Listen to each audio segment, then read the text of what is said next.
Verdanthorn, the Warden of the Emerald Canopy. A high fantasy epic tale, approximately 3,000 words. Prologue. The breath of the Green God. Before the rise of man, before the world was named, there existed a realm untouched by fire or steel, a vast expanse of whispering leaves, emerald vines, and ancient roots. This was the Emerald Canopy, a forest so dense and sprawling it was said to possess a will of its own. Beneath its verdant boughs, time flowed differently, and life pulsed with an older rhythm. In its heart slept a being beyond comprehension, a dragon not born, but grown from the earth itself. His name was whispered by the winds and etched in the bark of the eldest trees, Verdanthorn. Chapter 1. Echoes of Silence. Few dared to enter the deeper parts of the canopy. Those who did returned either mad or changed, their eyes glazed with visions of roots that breathed and leaves that watched. Villagers spoke of glowing eyes that stared from above when the moon was at its peak, and of thunderous wingbeats that shattered the silence of the stars. Verdanthorn, the guardian of the ancient forest, had not stirred in centuries. His body had blended with the land, scales overgrown with moss, wings draped in ivy, horns wrapped in vine. Yet he slept not out of peace, but patience. His purpose was singular, to protect the balance. And balance was beginning to crack. Chapter 2. The Fire King's Ambition. To the west of the forest lay the kingdom of Kaldrith, ruled by King Maros, known as the Fire King. Ambitious and feared, Maros was obsessed with defeating death itself. He believed the answer lay within the canopy, in the fabled heartwood crystal, a gem said to pulse with the life force of the world. Maros sent scouts and sorcerers, each promising to return with the crystal. None did. Frustrated and growing older, he unleashed his full army, thousands of soldiers, fire-wielding battle mages, and colossal ironclad machines powered by runes.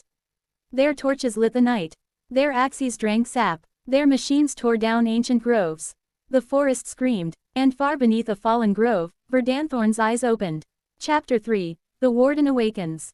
The sky darkened, not from clouds, but from wings. Verdanthorn rose like a mountain unraveling from moss.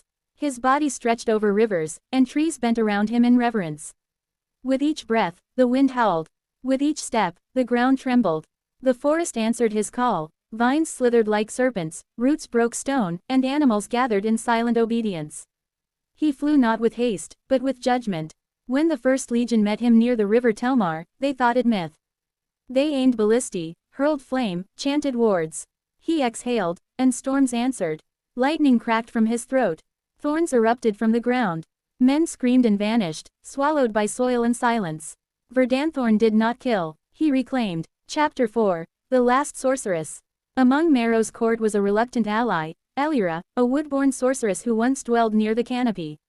She had seen Verdanthorn as a child, glimpsed from the treetops. She knew he was not a beast, but a spirit, the forest's soul-given form. When Maros ordered her to break the heartwood tree's ward, she hesitated.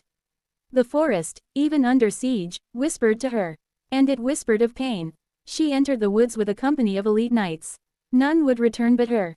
They reached the glade of the heart, where the heartwood crystal shimmered atop a tree wider than any castle. It pulsed with slow, steady rhythm, like a giant's heart. And Verdanthorn was waiting. He stepped from shadow, silent as snowfall. His wings rustled like leaves in stormwind. Elira fell to her knees. The knights attacked. None struck twice. When it ended, Verdanthorn turned to her, but did not strike. You remember, his voice echoed in her mind, ancient and deep. You still hear the forest. She nodded, trembling. Then carry its warning, he said. Tell the Fire King, the roots run deep, and they will not burn. Chapter 5. The Siege of the Heart. Maros, furious at the loss, rallied his war engines and led them himself. Elira, branded a traitor, was chained in his tower. The Fire King's army marched like a plague, this time not to seek, but to conquer. They reached the canopy's edge. The forest did not attack. It cowers, Maros declared. It bleeds. He did not realize, it waited. When they reached the glade of the heart again, the sky blackened. Not with clouds, with wings. Verdanthorn came down like a falling star. With him came creatures long forgotten, moss beasts, barkhounds, thornstalkers. The trees themselves bent to strike. The wind screamed with life. Maros unleashed his war machines. They burned swaths of forest, blasted bark to ash. But Verdanthorn had learned. He did not meet fire with storm, he met it with silence. He vanished into mist. He struck from shadows. One by one, machines collapsed, rusted by unnatural growth. Then he came for the king. Chapter 6. Judgment. Maros stood before the heartwood tree, the crystal finally within reach. His crown melted, his blade shattered, but his greed burned bright. Verdanthorn landed behind him with a crash that split the glade. Even now, the dragon said, you hear nothing. Maros turned, mad with ambition. I hear victory. He lunged with a dagger of obsidian. Verdanthorn did not flinch. The dagger shattered against his chest, a gnat against a mountain. I hear the end, Verdanthorn said. Roots exploded from the ground, wrapping around Maros' limbs.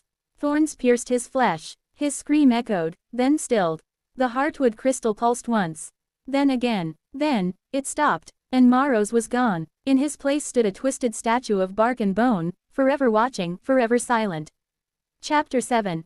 Elira's Oath. Elira, freed by the forest's will, approached the great dragon. I saw what he became, she whispered. Will I follow? Verdanthorn lowered his great head. You still listen. That is enough. She placed her hand on the roots. The forest accepted her, and in that moment, Elira became something more, not queen, not sorceress, but the voice of the canopy. From that day forth, she wandered the borders of the forest, warning those who came too close. Speak softly, tread lightly, the warden watches. Epilogue. The Everguarded Realm. Years passed, then decades. Maros' empire fell, Kaldrith became myth, but the Emerald Canopy thrived. Birdsong returned, the rivers sparkled, flowers bloomed in glades once scorched by war.